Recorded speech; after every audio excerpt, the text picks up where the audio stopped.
श्री विद्याय नमः। सभी मिथुन राशि वाले 1.5 सालों का जो इंतजार है वह समाप्त तो होने जा रहा है।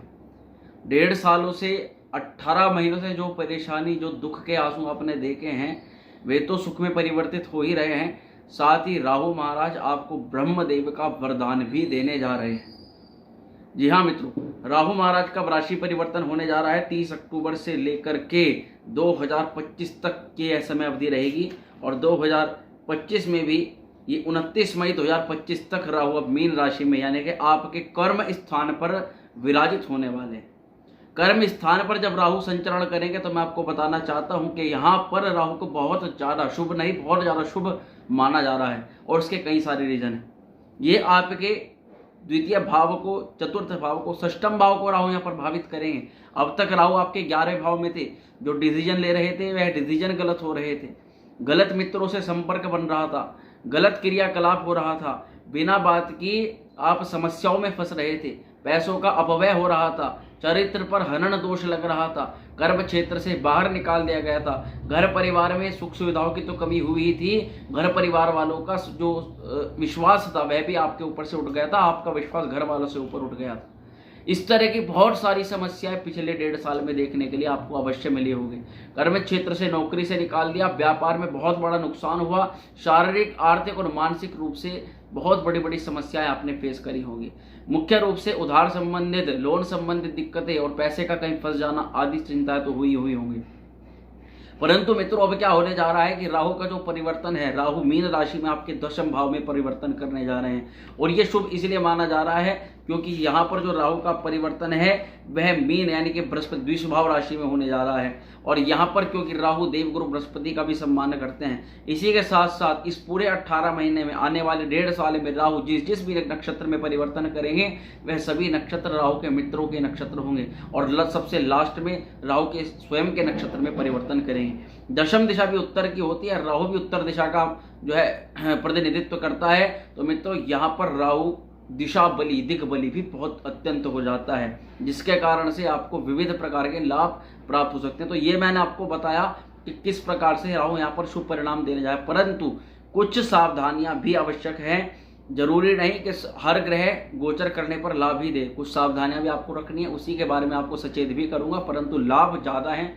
अपनी जो समस्याएं आपके साथ अब तक चल रही थी, जो परेशानी चल रही थी, उसमें कहीं ना कहीं आपको एक मुक्ति यहाँ पर राहु महाराज देते हुए नजर आ रहे हैं। नमस्कार दोस्तों, मैं वैदिक ज्योतिष एवं कर्मकांड आचार्य पंडित शिव शर्मा आप सभी का स्वागत और अभिनंदन करता हूँ आज के इस कार्यक्रम में और आपको राहु के इस गोचर की मुख्य जानकारी, मुख्य भविष्यवाणी आपको बताने जा रहा हूँ। उससे पूर्व मैं आपको बताना चाहता हूँ कि राहु केतु या पितृ दोष से संबंधित यदि आप पीड़ित हैं तो अभी आश्विन मास में पितृ पक्ष में पितरों की प्रसन्नता के लिए, पितृदोष निवृत्ति के लिए एक महापूजा का आयोजन किया जा रहा है जो कि गंगा नदी के तट पर किया जा रहा है। आप उसमें प्रतिभाग कर सकते हैं घर बैठे या यथास्थान हरिद्वार गंगा निकट आकर के आप पूजा में सम्मिलित होकर के कृपा पात्र बन सकते हैं और पितृदोष का निवारण कर सकते हैं। अपने कार्यों में आ रही अड़चनों को राहु के दोष का निवारण भी कर सकते हैं। तो मित्रों इसके बारे में जानकारी के लिए नीचे दिए गए नंबर पर कॉल अवश्य कर सकते हैं।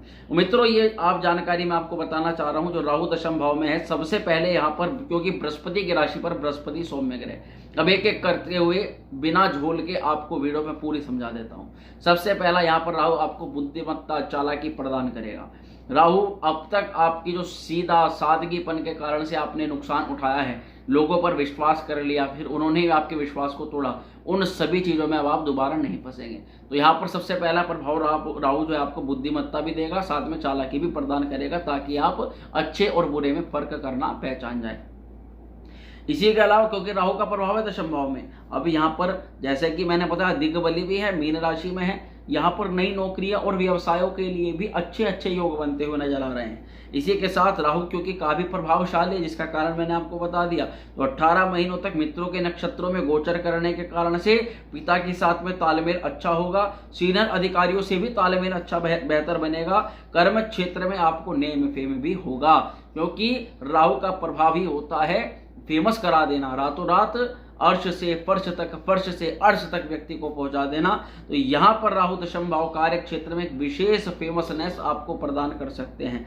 इसी के अलावा कर्म क्षेत्र में बड़े बड़े प्रोजेक्ट भी आपके हाथ में आएंगे, साथ ही अच्छे अच्छे लोगों से संपर्क भी आपके बढ़ने लग जाएंगे। अब मैं एक बात आपको बताना चाहता हूं कि दिसंबर तक राहु का जो प्रभाव है वह थोड़ा सा कम देखने के लिए मिलेगा, यानी कि इस दिसंबर 2023 तक, क्योंकि तब तक राहु बाल्यावस्था में रहेंगे और बाल्यावस्था क्रॉस करने के बाद में जब वे युवा अवस्था को प्राप्त होंगे, कुमारावस्था में आएंगे, तो राहु का जबरदस्त प्रभाव आपको 2024 के शुरुआत से ही देखने के लिए मिल जाएगा।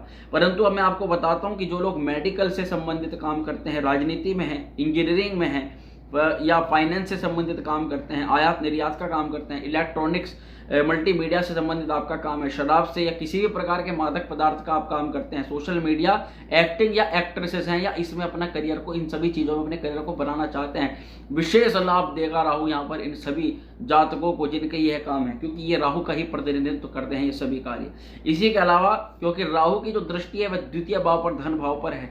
अब धन भाव में जो बहुत बड़ी बड़ी समस्याएं चल रही थी, राहु का जो एक कर्क राशि को त्रिकोण राशि माने जाता है, अब राहु का जब कर्क राशि पर प्रभाव होगा, द्वितीय भाव पर प्रभाव होगा, धन के से जुड़े हुए रास्ते अब खुलना शुरू हो जाएंगे। इसी के साथ साथ जो व्यर्थ के मित्र अब तक बने, व्यर्थ के लोगों से आपने रिलेशन बनाए और व्यर्थ के रिश्तेदारों के साथ में जो उठा बैठी करने के कारण से अपने पैसे का, समय का नुकसान किया, उन सब की भरपाई अब होने जा रही है। इसलिए आप अपने ऐसे लोगों को जिंदगी से निकाल करके बाहर का रास्ता दिखा देंगे। इसी के साथ साथ धन संचय तो होना प्रारंभ हो ही जाएगा। ज्ञान बुद्धि वाणी से पैसा खींचने का जो एक चुंबकीय आकर्षण है वह आपके ऊपर आना शुरू हो जाएगा, क्योंकि द्वितीय भाव जहाँ धन का होता है वहीं कुटुंब और वाणी का भी होता है। अब ज्ञान का, बुद्धि का, विवेक का, चतुराई से इस्तेमाल करने का जो गुण है वह राहु आपको यहाँ पर देने वाले हैं। इसी के साथ साथ विवाह के नए रिश्ते खुलेंगे।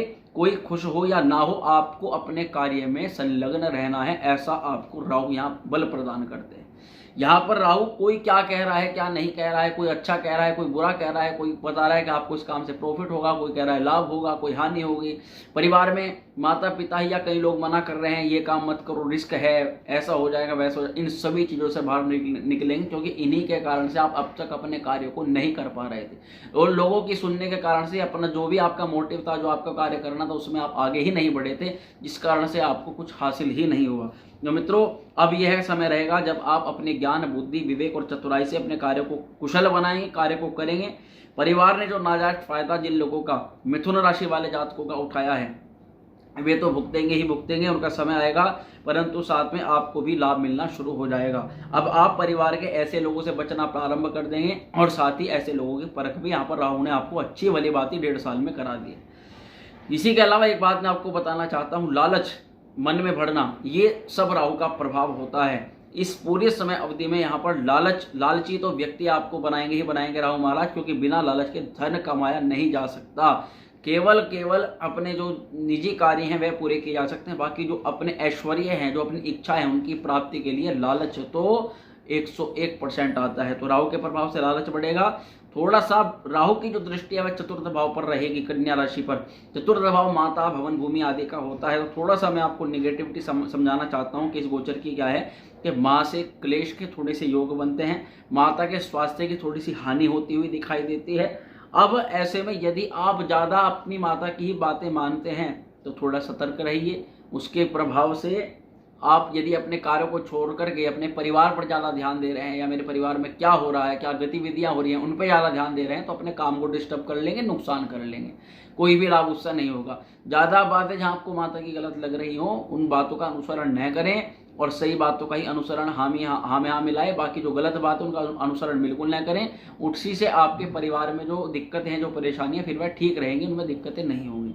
इसी के अलावा जो लोग आपके अंडर में काम करते हैं उन पर भी ज़्यादा ध्यान देने की आवश्यकता नहीं है, उनकी बातों पर, उनके क्रियाकलापों पर ज़्यादा ध्यान देने की आवश्यकता नहीं है। हाँ, उनको आपको खुश रखना है हर प्रकार से। उनके जो भी आप उन्हें समय समय पर जो पैसे देते हैं, जो भी उनकी सैलरी देते हैं वह समय पर दीजिए, उस चीज़ से आप अपने व्यवहार से खुश रखिए। बाकी उनकी बातों पर नहीं जाना है कि कौन आपके लिए क्या कह रहा है, दूसरे के लिए क्या कह रहा है, वरना तो आप अपने व्यापारिक क्षेत्र पर नुकसान कर सकते हैं। ये चीज़, ये निगेटिविटी मैं आपको बताने जा रहा हूँ। अब अपने घर पर बहुत ज़्यादा ध्यान देंगे तो राहु आपको डिस्टर्ब कर देंगे। इसी के साथ साथ हर चीज़ें लिमिटेशंस में अच्छी होती हैं, इस बात को आपको समझना पड़ेगा।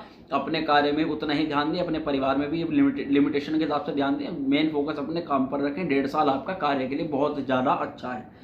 इसी के अलावा नीचे के लोगों से बेहतर तालमेल बनाएं। अब यहाँ पर राहु की जो तीसरी दृष्टि यानी कि राहु की जो नवम दृष्टि है वह आपके छठे घर पर जा रही है। छठा घर जो कि कर्ज, शत्रुता का, बर्डन का, कंपटीशन का होता है, वहीं छठे भाव में राहु की दृष्टि बहुत ज़्यादा शुभ परिणाम आपको देती है। कर्ज से तो मुक्ति दिलाती ही दिलाती है। शत्रुता जो आपकी पिछले 1.5 साल में बन गई अपने ही कुछ खास लोगों को लेकर, कुछ परिवार के लोगों को लेकर और व्यापारिक संगठनों को लेकर के, वह शत्रुता में आप उनको हराएंगे। शत्रु आपसे परास्त होंगे, यहाँ तक कि शत्रु आपका पीछा छोड़ देंगे। क्योंकि जब व्यक्ति बलशाली होने लग जाता है तो शत्रु का भी प्रभाव कम होने लग जाता है। तो ऐसे में जो कार्यों का बर्डन था, जो कंपटीशन आपके ऊपर था, वह कंपटीशन भी कम होने लग जाएगा, क्योंकि आपकी प्रसिद्धि, आपका कार्य आपके ऊपर दिखाई देने लग जाएगा। इसी के अलावा बड़ी बीमारियां जिन लोगों की लगी थी, बड़ी बीमारियों में लाभ मिलेगा। पेट या गले से संबंधित जो रोग थे वह ठीक होंगे। दोस्त मित्रों से संबंधित जो धोखा आपने पाया है उसमें आपको अच्छे मित्र मिलेंगे, अच्छी सपोर्ट मिलेगी। और पुराने मित्रों को, जो कि आपके रिलेशन को जिन्होंने खराब कर दिया, बाहर निकाल के फेंक देंगे। गलत खर्च आपका हुआ है पिछले 1.5 साल में, गलत मित्रता आपकी बनी है जिसके कारण से अपयश हुआ है, आपकी कीर्ति की हानि हुई है, आपका धन खर्च हुआ है और आपके बहुत सारे शत्रु बने हैं। इन सभी चीज़ों में राहु आपको अच्छे परिणाम देता हुआ नजर आ रहा है। इसी के अलावा शत्रुओं से तो बाहर निकालेंगे, डिप्रेशन से भी बाहर निकलेंगे, एंजाइटी, तनाव, और जिन लोगों को सुसाइडल अटेम्प्ट आ रहे थे उन लोगों की भी अपनी स्थिति बाहर निकलेगी। लव रिलेशन से जुड़ करके आपने बहुत ज़्यादा एक फ्रस्ट्रेशन सही है, बहुत दिमागी असंतुलन आपके साथ में रहा है, उन सभी चीज़ों से बाहर निकलेंगे। नौकरी में बहुत ज़्यादा अपार सफलता के योग बनते हैं। केवल नौकरी वाले जो अच्छी नौकरी प्राप्त करना चाहते थे, जिनकी नौकरी छूट गई है, वे नई नौकरी पर जाने चाहते थे, या कोई अच्छी या सरकारी नौकरी की विशेष रूप से तैयारी करना चाहते थे, तो उन लोगों के लिए विशेष और अपार सफलता आने वाले 1.5 साल के अंदर मिल सकती है। इसी के अलावा विदेश यात्रा के प्रबल योग बनते हैं। हृदय, सिर और मस्तिष्क संबंधित जो दिक्कतें थी उनमें सुधार देखने के लिए जरूर मिलता है। बात करते हैं उपाय की। इस पूरे समय अवधि को अच्छा और बेहतर बनाने के लिए क्या उपाय आपको करना सर्वश्रेष्ठ रहेगा। उससे पूर्व मित्रों, मैं एक सारांश आपको बताना चाहता हूं कि यहाँ पर आपके धन से जुड़े हुए मामलों में, आपके व्यापार से जुड़े हुए मामलों में, आपके रोग निवृत्ति के लिए, और जो आपका अपयश, अपव्यय हुआ, नौकरी चली गई, नौकरी प्राप्त करने के लिए, या फिर आपके कोर्ट कचहरी मुकदमा, ऋण लोन संबंधित दिक्कतों के लिए यहाँ राहु का प्रभाव नौकरी वालों के लिए विशेष रूप से लाभकारी है। वहीं साथ में अपनी माता के स्वास्थ्य से, माता के संबंधों से, नीचे कैटेगरी, नीचे के तबके के लोगों के संबंध में थोड़ा सा आपको बचाव की आवश्यकता पड़ सकती है। यदि आप व्यर्थ की चीज़ों में ज़्यादा ध्यान दें तो नुकसान के योग बन सकते हैं। इन्हीं बातों का ये पूरा सारांश है आज के वीडियो का। तो मित्रों, उपाय के तौर पर आपको क्या उपाय करना चाहिए? आपको शिव चालीसा का प्रतिदिन पाठ करना चाहिए। प्रत्येक सोमवार को, जो कि शुक्ल पक्ष का सोमवार होता है, उसमें आपको भगवान शिव को नारियल अर्पित करके आना चाहिए। मित्रों, ये उपाय आपके लिए सर्वश्रेष्ठ रहेगा। इसके अलावा राहु के मंत्र का ओम रम राहवे नमः बुधवार के दिन या शनिवार के दिन जाप करना सर्वश्रेष्ठ रहेगा। मैं आशा करता हूँ वीडियो आपको अच्छी लगी होगी। वीडियो पसंद आई उसको लाइक शेयर जरूर कर दें। चैनल पर यदि पहली बार आए तो सब्सक्राइब कर दें। ओम श्री विद्या।